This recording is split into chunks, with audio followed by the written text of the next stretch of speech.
All right, here we go.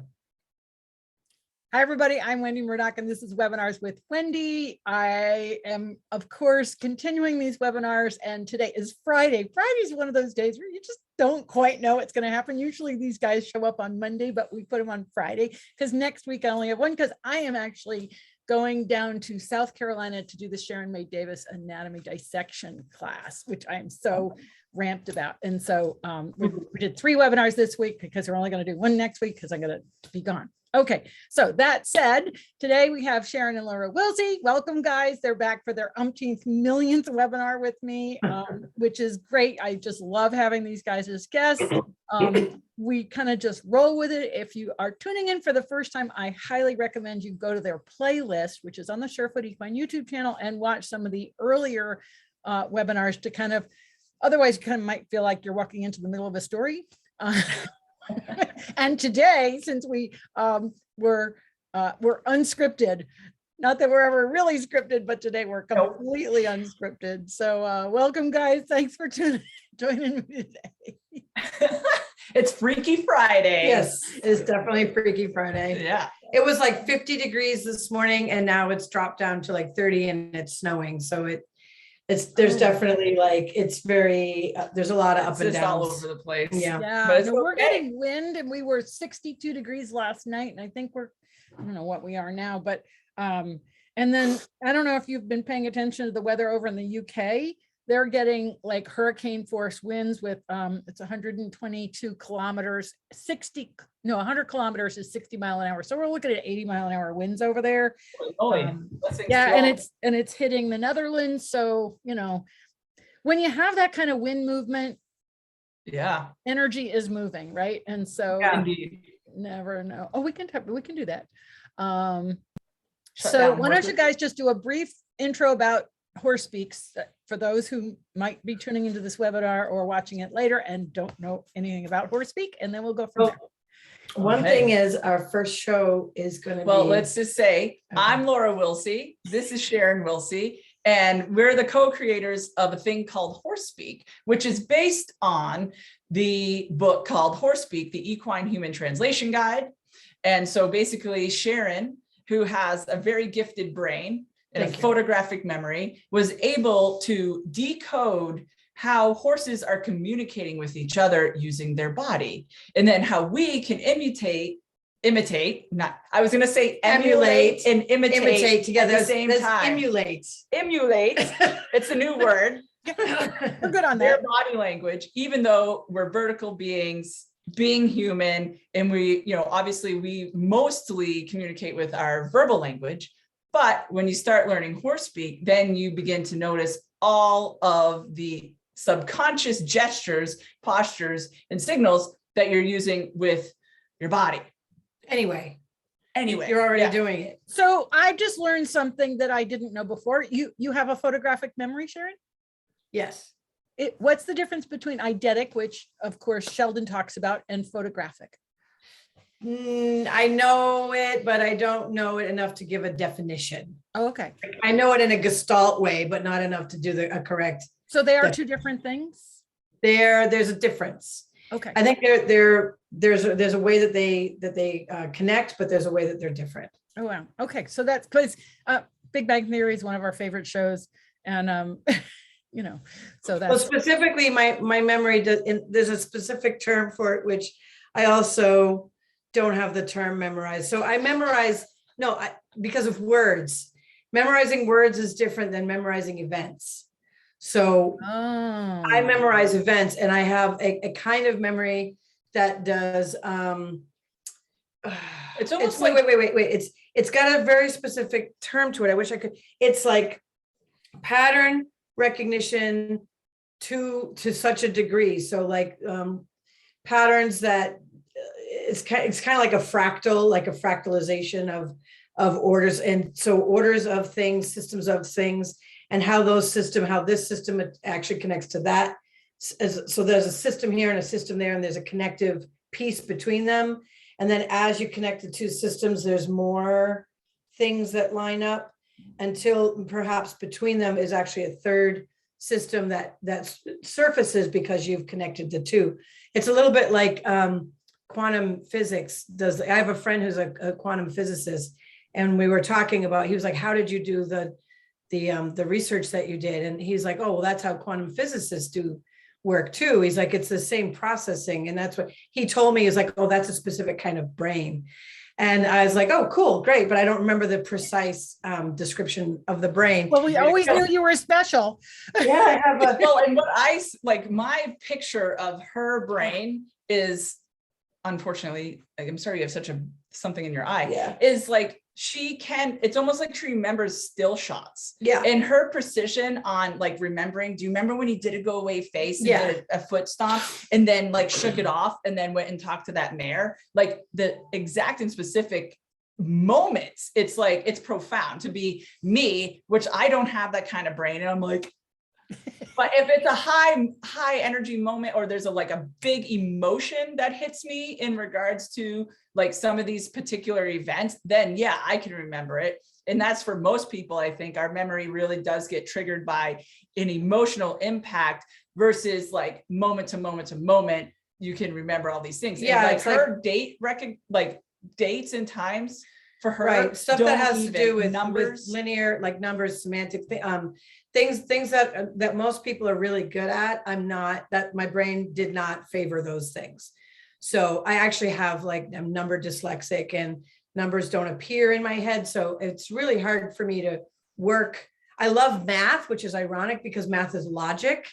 So Yeah. I love math, but I have to do it with a calculus. Like I loved calculus because that was like all, logic, and it does all that kind of stuff. And it's just like remembering the right thing for the right thing. Hey, do you know how I got through calculus?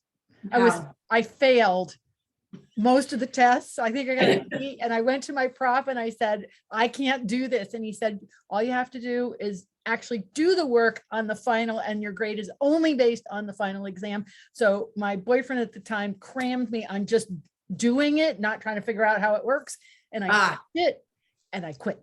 I knew where I was at. It was like done, got my grade, got out. It was like, Yeah. oh, passed with a D. Yeah. Well, see, but for me, like calculus is like really heavy in pattern recognition. So, or geometry, especially advanced geometry, it's all pattern recognition. So once you get into that realm, my brain just lights up like a Christmas tree. It's like pattern recognition. And that's what Yeehaw! horse speak is really all about, is Right. recognizing the repeatable patterns. Like when a horse goes into a new environment, typically they go There's around sets of the patterns that they edges do, to right? check it out. And then maybe they'll go into the middle, or if there's a person there, they'll go check in with the person. And if there's a group of horses, there are predictable patterns that the group will take. So then it's a group mind, and it's quite predictable that someone in that group will take this aspect and that aspect and this aspect, unless there's a member of that group of horses who's unable to do that task, and then they'll compensate. So then for me, the fun part is like, well, what kind of compensation was it? What were the variables?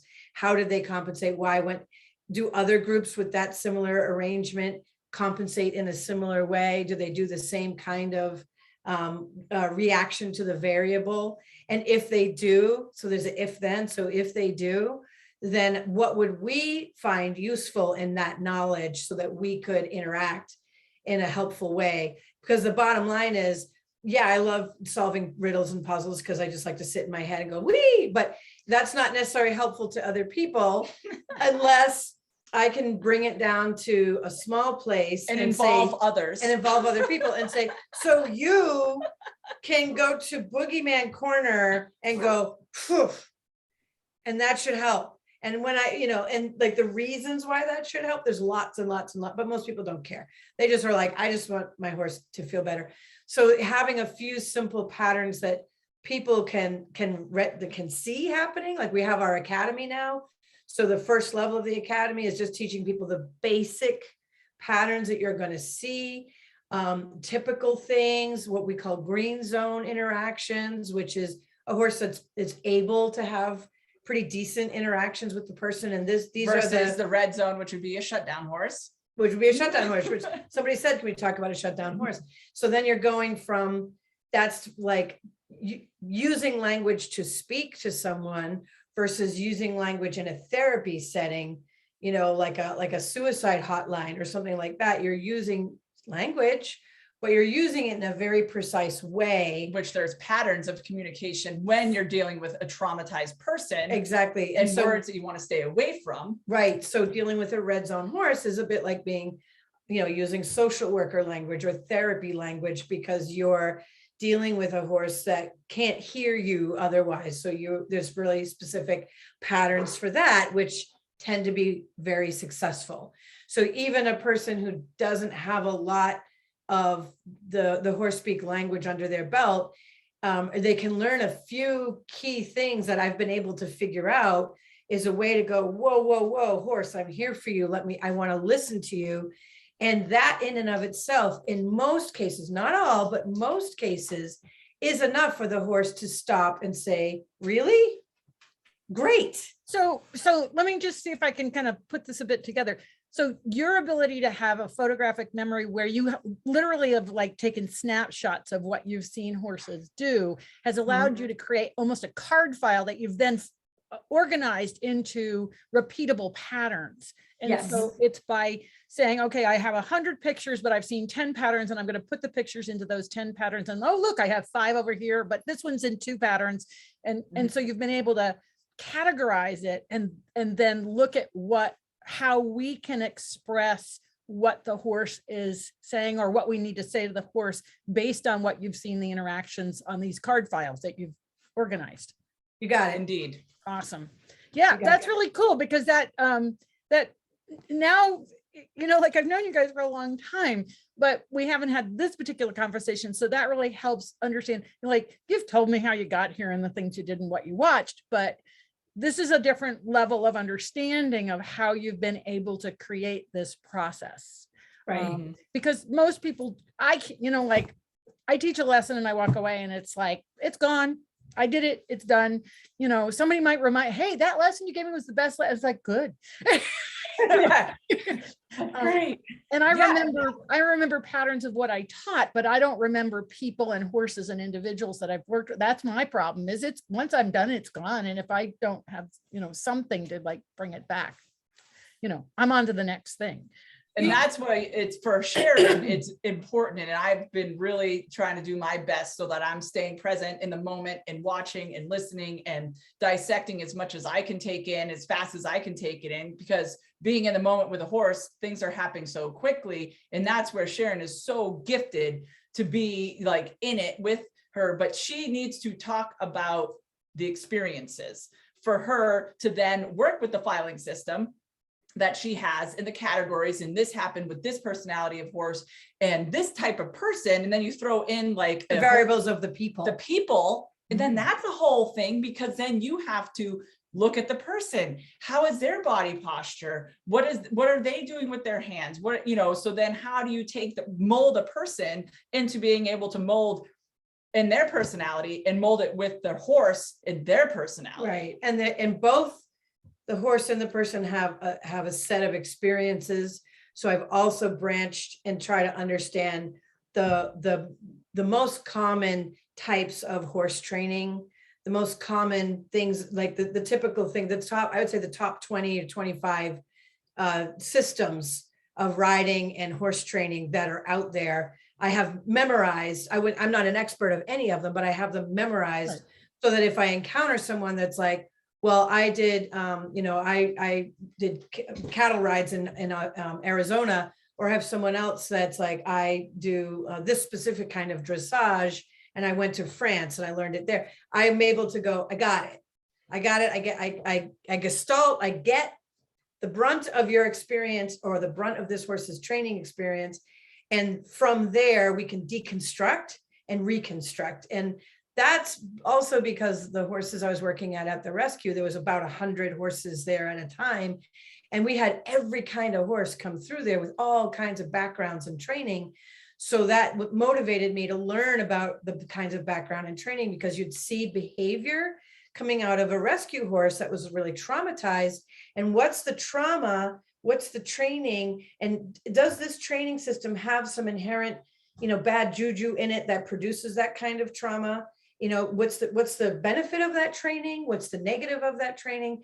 How did this horse's personality react to that training? So that I could sort of shortcut what I needed to do to take advantage of what the horse's training was that might have been useful, but also help them overcome what they might have experienced that was not good for them.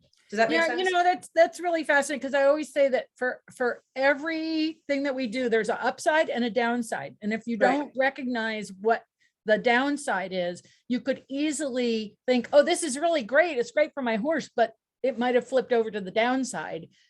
So it's just it sounds like you've looked at a bunch of different systems to see there's the plus and the minus, and how did this horse fit into that balance? Was it really working for this horse, or was that the downside of that training system for this individual? Exactly. Because every training system that I've looked at has its pluses and minuses, and some horses respond really well, or at least okay, to a system, and other horses respond terribly to the same system. And then it's also the individual trainer's interpretation of that system. Oh, yeah, that's a whole nother. Which is a whole other thing. But somebody's just, I know people are bringing up a lot of things, and someone mentioned here about the horse was sniffing her, she had pain, she hurt her back, and she was wondering about pain recognition. And what I've studied about that is that horses are so finely tuned to the weaker members of the herd, whether they're in physical pain, whether they're in emotional pain, whatever, you know, if they're confused, they're lost, having had the benefit of getting to look at large groups of horses who were all at this rescue for a reason. And a lot of them had severe trauma, but we also had members that lived at the rescue forever. They were forever members.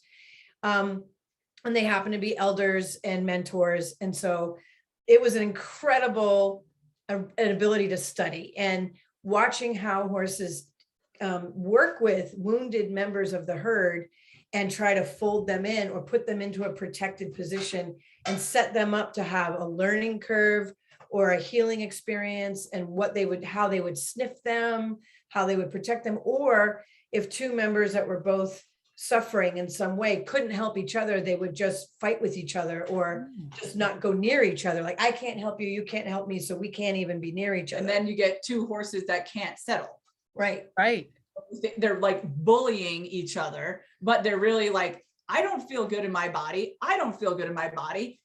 We can't help each other, and we're just going to freak out because they can't settle. There's no mentor. And that's why sometimes it's great to have a third wheel in a horse herd, so that there can be a mediator. Right. And also we can be the third wheel, which is the total amazing thing. And we get people writing to us all the time. They learned a couple of things about having the mentor quality in your body language. And then you walk into, there's a few things you can do, like create a safety object or whatever. And then you're the presence that the horses were looking for, that they kind of circle their wagons around and go, okay, you're our guiding force. We're sourcing information from you, and you're zero inside. That means you're calm inside and you project calm. And that's why I've met through the years, barn staff who are like, they don't ride horses, but they're just calm. They whistle all day, and they can get any horse to do anything, or get on the trailer, or get his feet done, or whatever. And they're like, how are you doing that? And I don't know. I just talked to him. And we met a guy who actually came to a clinic who had a business trailering specifically Arabians in Florida. And that was his specialty, because he could get any horse on his trailer. He never touched a horse before he started that business. Oh, wow. And he came to the clinic and he goes, now I know why. But I think about, when I was a kid, you'd go into some of these stables and they would have these grooms that they were older, typically older gentlemen, just grounded, solid people that could just handle the horses, and everything was, so calm, so peaceful. And it was that grounding influence that, that mentor horse person that just told them all, hey, you're all in a good spot, everything's okay. And then I've been in other barns where, like, you couldn't feed the horses enough. They were stressed, and you could just pound the food into them, and but you couldn't see anything visually. Like, it wasn't like there was something screaming at you, that it was just looking at the horses, that you couldn't feed them enough. Right. Absolutely. So we also teach people how to see horse behavior as their communication system, rather than we just typically get fixated on their acting out. And we're like, I don't want him to paw. Well, okay, that's the behavior that you're seeing. That's the end result of a long line of events. And we teach people to understand the long line of events, because you can start problem solving. Why is that horse stressed to the point where he's acting out in this way? And when you can start interrupting all of those other stress points, which people usually don't recognize, and mostly we're taught not to recognize, and we're like, who knows why horses do what they do? Just get through it. Just get on. Once you get on, it'll be fine. Because then you've got all that pent up energy and stress, and you just shape it. You just say, let's just go, let's work it off. And in some horses that can work for them, where they, at least when you're on them, they know what they're supposed to do. So they're in some way getting that mentor energy from certain riders. But on the ground, I mean, I've had a couple of fourth level dressage horses that I helped to deconstruct and reconstruct, because they would win they were great. They would go up and down the Eastern Seaboard and do all the big things, but the rider would get off and they would bite them. They just turn around, bite them. Yeah. And and then the guy would punch him in the face. That's a solution. That was not a solution. Believe me, I know that can be considered a solution. I've watched something similar many years ago when I was in handling thoroughbreds at the sales. And I think that this is what we're looking at, because we don't use horses, at least the average owner that we'd be talking to, use horses every day for a living. The situation has evolved, and the problem in many ways is that we've brought forward the old arcane kind of methodology, but we're looking for a different relationship. And so that's where we're struggling, because there's so much tradition in how we handle horses. And so it's that. What are you smiling at? Cat. Oh, the cat. I know, the cat's great. We don't live with our horses like we live with our cats, for example. I mean, most of us would love to sit with our horse on our lap and do a webinar. I mean, can you imagine saying, I'm going to saddle this and ride it? Do you know that their genes are not domestic? They are not domesticated creatures. They are. Well, this cat and all of our kitties are. But, we consider them domestic, but they're not domestic. Their genetics is not domestic. Yeah, that's why cats. Yeah. So anyway, carry on. So I get what you're saying. There's this arcane, but there's also such a flip flop, because what we consider to be traditional is a little bit messy, even saying that word, because we have pre-industrial revolution use of horses and post-industrial revolution use of horses. And it's post-industrial revolution use of horses that we're now considering traditional work. But that was a work in progress of how do horse people make a living selling horses to a public that no longer needs them. You have to generate the desire to want them, which means you have to turn out pleasure horses. And so they started breeding horses to be prettier and more, and they invented things like horse shows and 4-H, because those things didn't exist before. Because you might have a horse race, but you didn't have horse showing. You had upper echelon pavilion showing, where you had the Olympics, you had things, but that was all related to the military. Right. So when you have post-industrial revolution horsemanship, that's all cavalry based. Even the initial work in this country, ranching work, was ex-cavalry, remember, like looking for work. Well, we got all these cows, let's start moving them around, so that it wasn't the thing that it is now. And that thing that it is now has evolved out of the need for people having horses to still sell them and make a living. So a lot of other industries co-developed at the same time that didn't used to exist. So what we consider to be, standard and traditional is really baby. It's really young compared to the thousands of years of working horses, which had very strict, there were even guilds, there were horse training guilds all over Europe that were like all secret. the bloodlines of horses were patented and secret. There's a lot of very intense training systems that were involved in higher levels of riding, and it was considered, an art. It was like on par with going to a concert or an opera, like it was a fine art. So it's interesting to look at all of that, and there's sort of in certain circles, there's a return to the looking at classical work, or you go all the way back to Xenophon, and he's a general, and he's talking about raising cavalry horses, and his take was you should take all the new horses, the 4-year-old horses, and they should get walked in hand by the grooms for 2 years, and that's their groundwork. There's no groundwork. There's just walk them. They're just attached to you, and whatever you got to go to the store, you take the horse with you. And that horse is just attached at the hip, so that the horse would do 2 things. 1, be exposed to everything, but not be expected to do anything about it. And 2, learn that their human was the most important member of their society, and they would be more likely to stick to a person than be looking for other horses. Yeah. And so the idea of walking my horse to the grocery store, it's like, given that there's no grocery stores within 20 miles, first of all. But it tells you what it speaks of is the amount of time people were with their horse.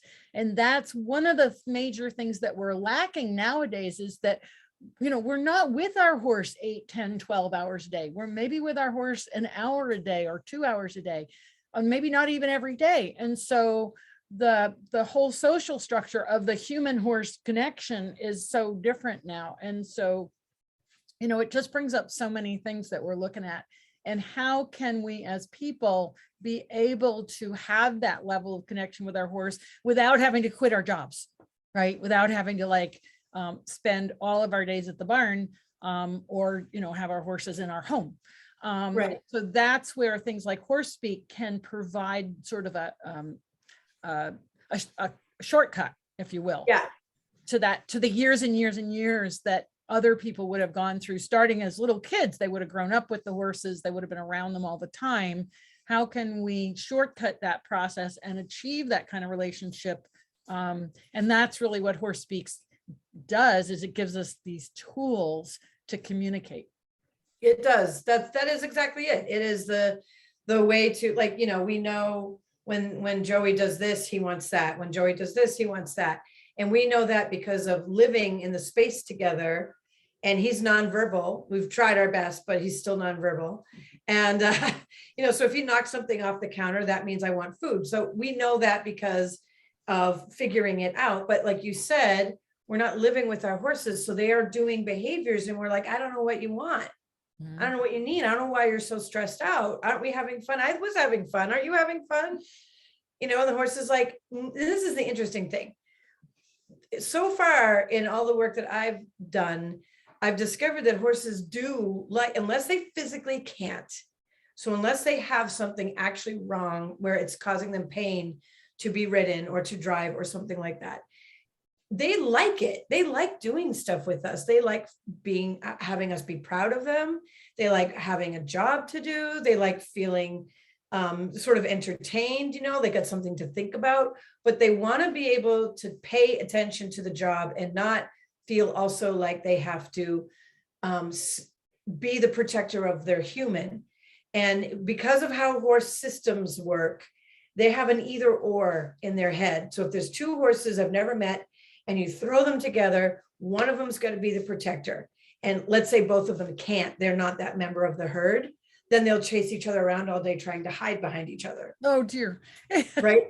So if you have a horse who is a stronger personality, on some levels that might be satisfying because you feel like the horse is kind of solid and so forth, but that horse may have a tendency to take over because they're like, well, in the herd of us 2, I'm the protector, because you don't see anything that I need protection from. So therefore I have to do the protection job, and I might need to call the shots sometimes. And in a herd of 2 where one of the horses is absolutely not a protector, it's not even in his radar, then he's looking to the human, are you going to protect me? And the human's like, I don't even know about it. Then that horse is like, I can't even be in my body. So when we're looking at deeper understanding of horses, it's also so that that kind of enriching experience, it's enriching to share space with a horse and really understand them, but it's also really practical because it helps us to know, who do I have in front of me and how do I help this particular animal to be here now with me so that I can get what I want from the situation. Cool. So very early on in the conversation, you mentioned the red zone. So can we go back to that and talk about what are the different zones that you have identified? Yeah, I mean, there's, with all these things, there's probably 200, but I just say like short. A traffic light, like green zone, green go, right? And yellow is maybe, and red is like red zone, red light, stop, everything stops. So a horse in a red zone could be in a total panic. So on one side, or they could be in a total like aggressive fight for your life, acting out, but they're in a total, they've flooded with adrenaline. They're not thinking anymore. They're completely in reactivity, right? Or then they're frozen. Or then you have your shutdowns. Yeah, then you have your shutdowns that are totally frozen. But those guys, if they're totally frozen, but they're being exposed to stress, they go from imploding to exploding. Correct. Yeah. So what we want to be able to do is identify red zone in a horse, because you've got nothing to work with. There's nothing good is going to come out of it. And you have to get them at least up to a yellow. Yellow is mostly workable. And ideally you want horses, interacting with us mostly from a green, because that's when it's pleasant and it feels good. Horses will spend a lot of time working in a yellow zone. A lot of school horses or horses that have just, this is my job, this is what I do. They'll just go do their job. But internally they're harboring like, panic attack. So then one day at the drop of a hat, they lose it, because it's like it built up to the level where they pop, because internally they haven't been able to come back to homeostasis, and their nervous system isn't really hitting a very good reset. Even when they go back to the field with their buddies, they're still kind of in that yellow. And if there's not a good, really intelligent, really sort of empathic mentor horse that can help them, or there is a mentor horse, but they don't know how to help them, then even though they go to the field, they're not actually getting the benefit of their time off, because like you said, you can't feed them enough. They can't quite come back. And I think that's part of where I'm going onto your side. I think that's part of where your desire to invent Surefoot came from, was like, how can we help them? Because what I've been able to watch horses that are using Surefoot do is just that nervous system just starts switching. They start getting out of sympathetic, like quickly. And I wanted to mention something on here, because I've had some people at clinics of mine using Surefoot and being like, but he won't stand on the pads. And then I've had to say, they don't have to stand on the pad. And it's just a big confusion. So I wanted to bring that up for a moment and just give voice to that they don't have to stand on the pads. Absolutely. And the thing what that's showing you is that the horse isn't in balance, right? I mean, if the horse isn't staying on the pads, it doesn't mean it's not having an effect. And that's the other thing you have to realize. It doesn't That's the thing. It isn't having an effect, but it means that there's something that's out of balance that causes them to have to move, whether that's physical. And I've watched horses literally like fall sideways off a pad, right? Or emotional. It brings up some horses, it brings up stuff and they don't know what to do with that feeling. Like, oh my God, this feels great. I can't handle that. Right.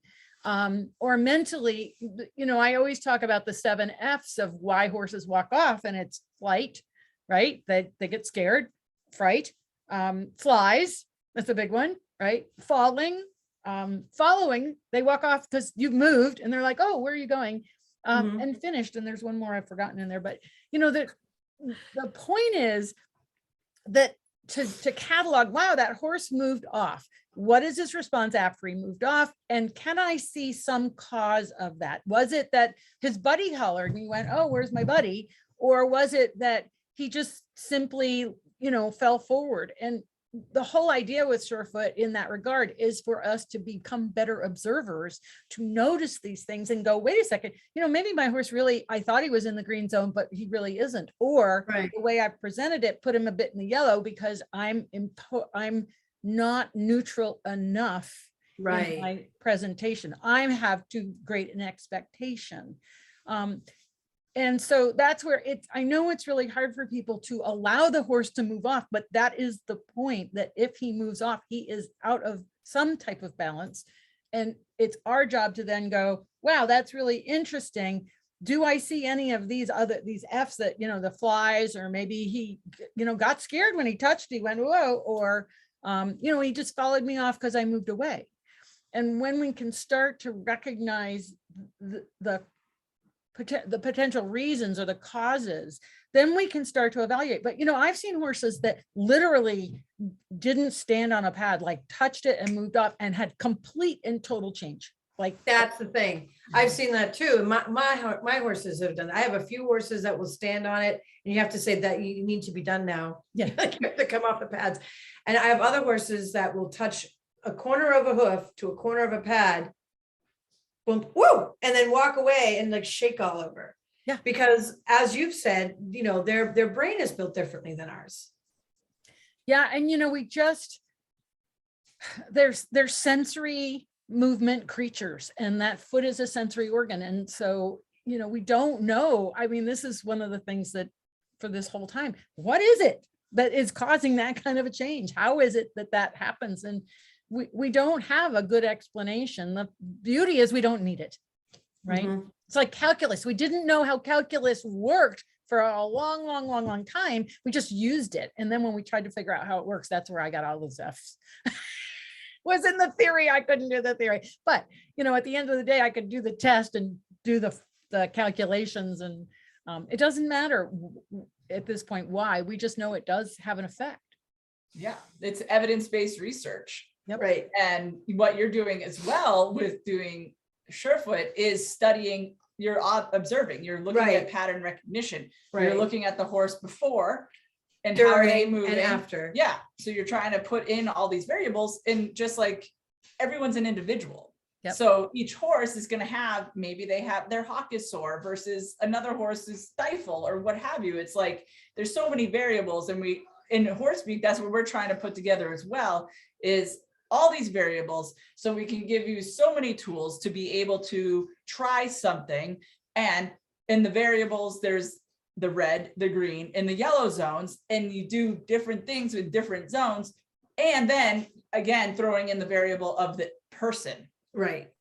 Yep. And that's what you're talking about with, if we don't, as a human, when you're watching a horse, that's why it was so fun. I know I'm coming back to this, anyone who's heard us talking, sorry, because when we first met and you threw down those first set of pads for that horse, and I don't know what was going on, but I saw what the horse said about it. And then I saw you knowing what the horse said about it, but then I could just put words to it. Yeah. Because in that case, you're not just having an experience and walking away. Your brain is going because this is you're passionate about, because of maybe because of your Feldenkrais background. You also have a very fine-tuned eye for body mechanics, both in the rider, in the horse. Like I've seen you teach riding lessons, it's phenomenal. You do things with us where you help us, like this is what the horse is experiencing. And so that inside out awareness, you're not looking at the outside, seeing what the outside's doing. You're aware of what the inside is doing and how it's causing an effect on the outside. Thanks.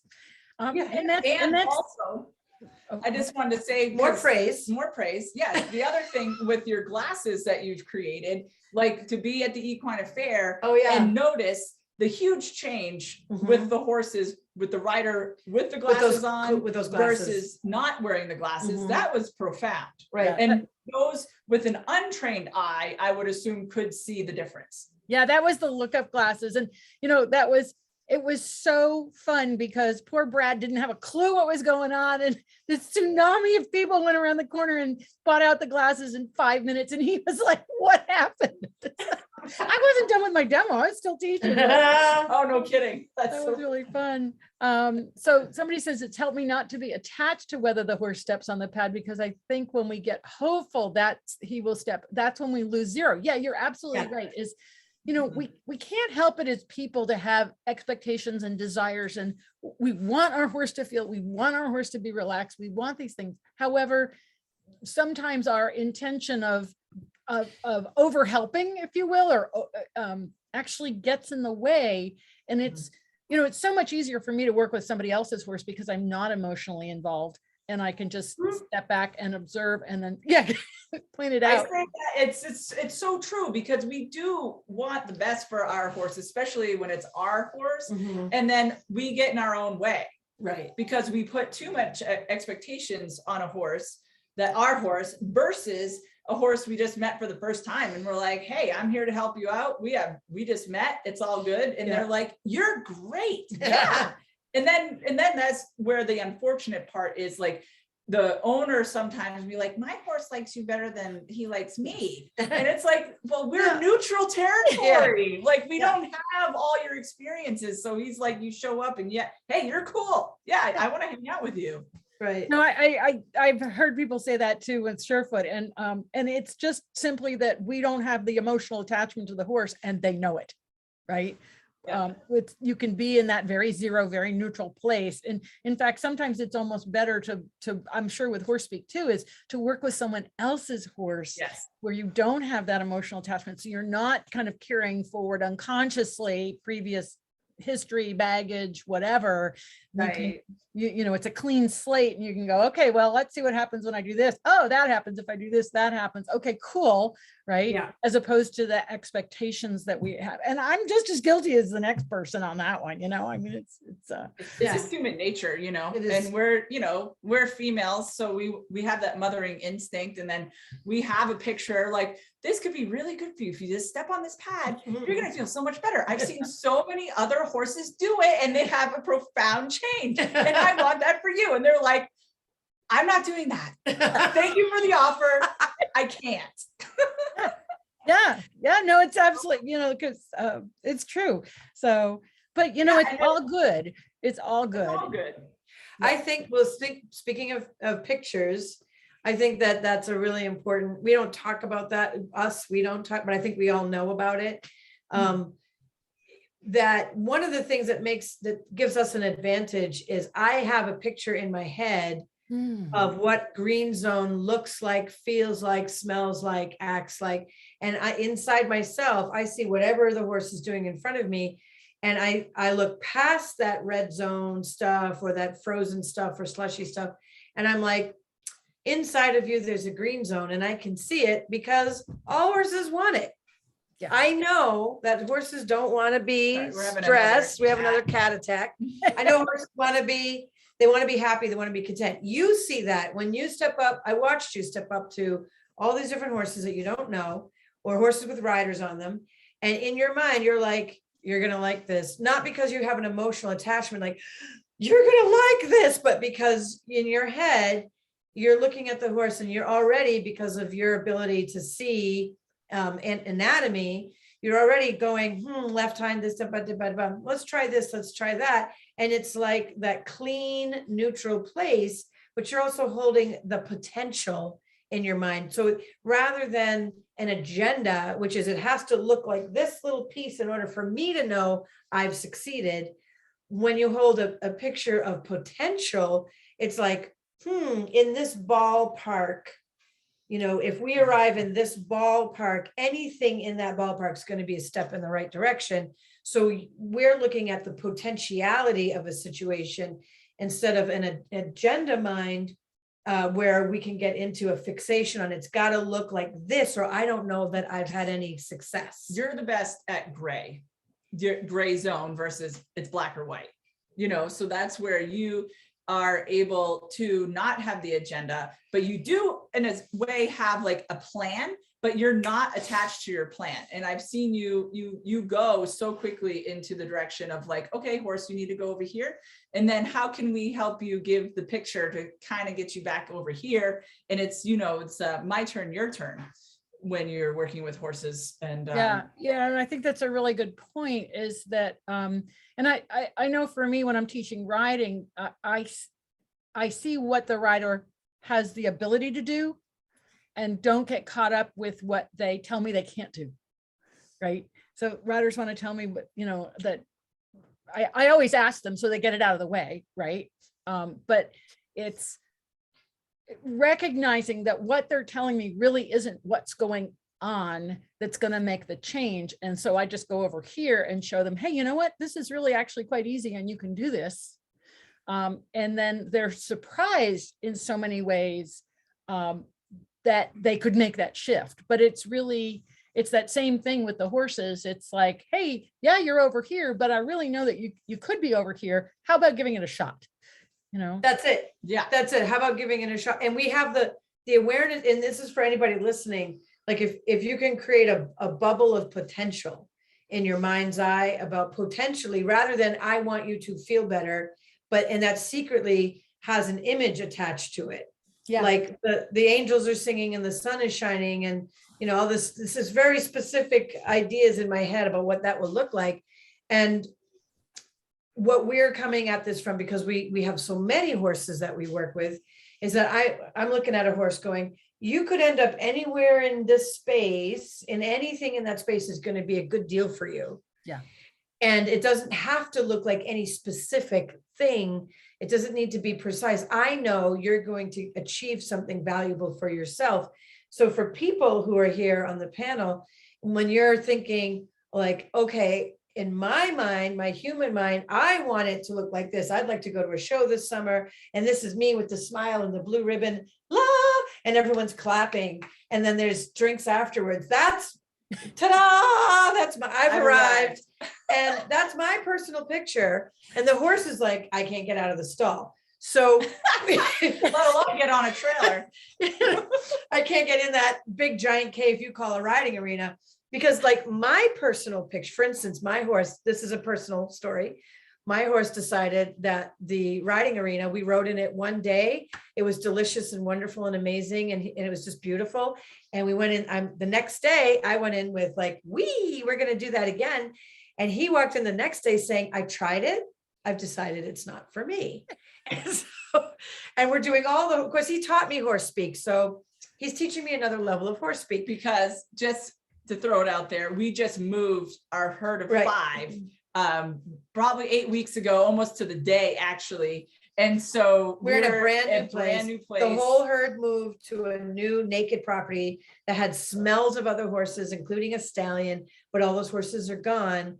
And so we picked up and moved, and they've been planted in this other property for 13 years. So they've arrived at this new place in the dead of winter during frigid cold temperatures and had to deal with all this change. And I'm like, let's go riding in the indoor, which is a big cave, and you're gonna love it. And some of you have never been in an indoor arena before. Or a stall. Isn't this wonderful? And our expectations, like humanizing the whole thing, like my horse, she loved her 3-sided shelter. That was like at our old house. She's like, I'm in there, I'm gonna stay there all night. And that's great. And I'm like, you're going to freaking love a stall, dude. You're going to be locked in. No one can bother you. No one's going to steal your food, all this. And she's like, I hate it. I don't like this thing. And she's getting there. She's definitely getting there. But yeah, we're like flipped upside down right now, because we're basically dealing with 5 brand new horses, because we took them right out of their environment where they weren't. I hope you're recording this and tracking it for experience, for another webinar. To a degree. We had to gut the house and redo the house. It's been a whole it's thing. been a whole Since the Equine Affair, when we saw you, we've been on like a whirlwind of It hasn't many stopped. experiences. It's been crazy. Yeah. But anyway, the bottom line is, so let's talk about this bubble of potential versus this agenda. And so my agenda is like, I want to start acclimating them to the indoor, And my bubble of potential is also there. So my bubble of potential will pop in and go, you know what? If they step foot in the indoor and are willing to talk about it with me, that's a good day. That's plenty. That's enough. And so when I'm in the bubble of potential, that's what, not only do I get them to step foot in the arena, they actually go in, they sniff it. I rode Rocky. But when I'm in the agenda mind and I'm like, this is what we're doing today, they're like, no, we're not. So it's a great practice for, wow, which mind am I in? Because if I'm in the bubble mind, then anything we achieve is success. Yeah. But if I'm in the agenda mind, I'm constantly let down. Yeah. Wow. That's that's really powerful because, you know, I can think of so many times when I've come home from teaching and I like have 2 weeks to ride my horses and I want to get this done and I have an agenda. And of course, you know, they're not so sure that that's a great idea. Yeah, and I mean, we had this moment where I've been practicing leading the 4 horses basically through a human-sized door. Oh, and wow. so, and I have them all 4 on lead ropes, and I've had some beautiful experiences with them and all this. So Sharon's like, let's get it on film. And Laura, why don't you talk to the camera While you're doing Because it? you've been doing this every night now for 8 weeks. So Yeah. you should be able to talk to the camera about what you're doing. Yeah. No. Nope. Jagger was like, no. She said, no way am I getting on a lead rope with you. You're not grounded. You're talking. You're not focused. No. And I think so you're gonna have to film it and do voiceover. yeah. So I did film it She anyway. I Yeah. filmed it anyway. And it is just it's Jagger. cool because Yeah, it's pretty actually neat what the happens. other horses were like, get in line. They like went after her. They herded her around. They brought her literally corralled her, wouldn't Yep. let her leave, brought her to Laura, put your We dang. want to go in, get it in track, you know. Yes, Come yes. And so on, then let's I get this said, done. Sharon, you're just filming from a distance and I'm not going to talk. You just film it. And that's what we're doing. It's going to be all natural and boom. It was fantastic. And I even slipped a little bit on the ice. Everything worked out beautifully. Yep. And last night, which I wish was filmed because it's so icy around here. It's crazy. And I said, look, horses, we need to be easy with each other because it's Out loud. I'm talking to them out loud. We have to be nice and easy because it's so icy. Yeah. And it was amazing. She's leading 4 horses out a human-sized gate. It's really like maybe 3.5 feet wide at the most. Yeah. Right. So it's like, I need to go out. We have to fit through here. We all have to deal. And she's, marionetting them. Yeah. Exactly. One's on like a 12-foot lead rope. The other one's on normal size lead rope. So yeah, it's like how they work with each other as well as how I can orchestrate them to get through there and put the 4 horses in and stall. And she's definitely, you're in bubble mind when you're doing that because you're in potential. Like it's all going to be, you're picturing. I'm picturing everything's going to be great. Yeah. And anything that happens is interesting. It's all good. Yeah. But when we were in agenda mind, let's get it on film. Nightmare. It was such a, it was so fascinating to just have such a different experience because I was in my head versus in my body, grounded. Here we go, guys. I mean, yeah, and that it is dangerous taking 4 horses through a small door on the ice. You know, No, they need to cooperate, you know. So, and they can. And they can. And that's the thing that's so interesting is that, yes, they can, as long as we're in that space. It is about us. It's not your horse, it's you. So, and that was like the keynote, of me not being the place that they needed me to be. And then of course it was my horse who's like, no, it's always her horse. I think this is why one of the reasons we love animals is it keeps us humble. And just when we think we've got everything all buttoned up and everything's smooth, there's, this little twist that comes along. And absolutely. Yeah, it's always really fun. So we're really looking forward to the weather warming up, and I don't know if you have Wi-Fi on your farm. Do you have Wi-Fi on your farm? Yeah, we do. Because it'd be great. We just, yesterday, we went to Spy Coast Farm on Zoom, and she gave us a tour of their facility, and we got to watch a horse in a saltwater treadmill, which was so cool. And they showed us from all the different angles. So it'd be really fun when the weather's a little bit better and you don't have to deal with ice, to take a tour to see your new place. Sure. Yeah, that'd be great. Yeah, it would absolutely. Be fun. The horses haven't even taken a tour yet because it's been under snow the whole time. I was going to say, yeah. So how much snow do you have right now? We had a good amount, but now we've had this now sheer rain. Ice. We've had rain and rain and rain, and then hot and then melt and then hot and then cold and then it freezes. Yeah. So we have like a skating rink for a yard. So it's just been really. I have paths that are out of shavings right now because it's literally that icy. And luckily we don't use hay nets or anything, especially in the winter. And so all of the hay is now their walking zone out in their pasture. So so we'll wait until it looks pretty. Yeah. Right now it's really fine. The I mean, nasty. I lived in New Hampshire, so I get it. And mud scenes is Yeah. really fun. Totally. But it's, I saw the pause. But it's great. And like starting up on a new place, there is a ton to do. There's a ton to do, but this is going to be fantastic because I assume once you've got things a little more organized, the weather gets better, you're going to be doing workshops at the farm. Yes, that's the That's the whole goal. That's the goal. Does it have a name? Well, right now we do have, it's Willsi Way Farm, but we have a little sign that I don't know if you actually noticed that I hung the sign. I did not. Oh, okay. That's how much Nice. we've been, like not being able to Yes. communicate with each other. But yeah, I mean, for now it's Willsi Way, whereas this envisioning it being, like a horse speak, like Farm, but we don't long-term have- farm. We don't have like a name for the property, No. which I'd like to have a name for the property, but it hasn't dawned on us. So That's okay. It'll come. You got to give that time sometimes to kind of feel it out and see what comes, what comes in. But I'm really looking forward to visiting. I'm going to be up in New Hampshire in July, so that would be a great. Again. Oh, good. Yeah, let's get that on the calendar so then we can be sure that we're Yeah, around. that I'm would be pretty sure it's awesome. gonna I'll be send like you guys my July dates 4th. for New Hampshire. oh, great. Yeah. So we can figure that out. But this has been awesome as always. And we've blown through our hour, which is just so easy to do with you guys. It's always so much fun. And we never know where we're going to go, but it's always interesting. And that's what I love about having a chat with you guys. And I think we gave our audience some value today. Yeah. The compliment, any of the comments in the chat and whatever. And Joe has been an amazing, Joey in the contributor. face was here. He's huge, isn't he? He's just a floppy. He's just He's just one of these, like, as long as you're touching me, he's just one of these type of. This cat Cats. is not like him. This is No. Raja, who's your Faja. And he is the baby of the pride. But he's a little bit of a mischievous. This Yeah. guy is special. He kind of had his like daddy, uncle, brother, Oh, okay.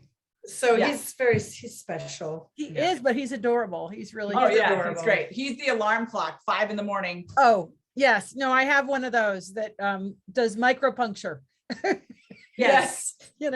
just in case you need it. And this morning, actually, we'll be posting it on our YouTube page. Had an amazing experience. Our grandson is actually here today, and he has a little train that is a battery operated train. And Rondo, the queen of the universe, my black kitty, she was in a little basket. And so Jackson picked up the basket, and I did have to help him. And we put it on his wagon of the train. And Rondo stayed in the basket Well, for he like drove his 5 train minutes around the kitchen. kitchen. He's like bumping into stuff, having to turn it around, and she's just sitting in the basket. So You're going to post that on Facebook?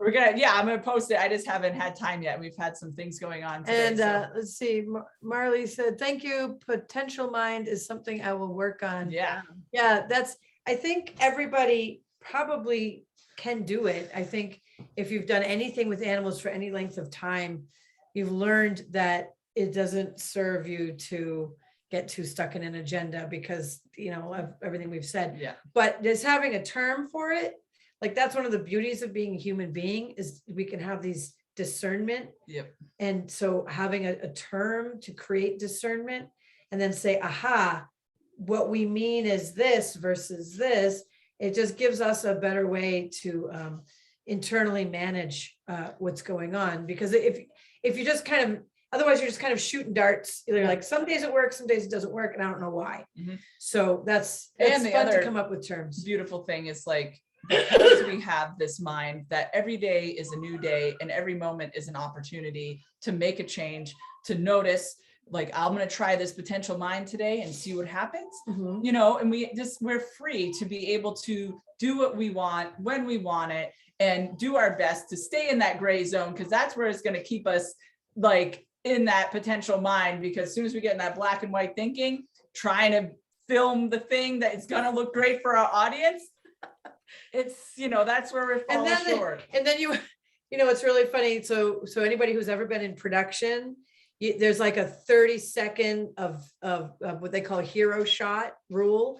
And out of, you might take 700 photographs to get your one hero shot that happened in one 30-second interval. And that's what gets posted and everybody goes, wow. Yeah. But the rest of the 700, the 699 shots were bunk. So just so that you know. No, it's so true. I have thousands of It really pictures is. from the safari, but there's like only 3 that I'll show people, right? Yeah, right. All right. Well, All right, guys. so It's so great to talk to you. We'll tune in and we'll get you back next month because it's just really All right. great.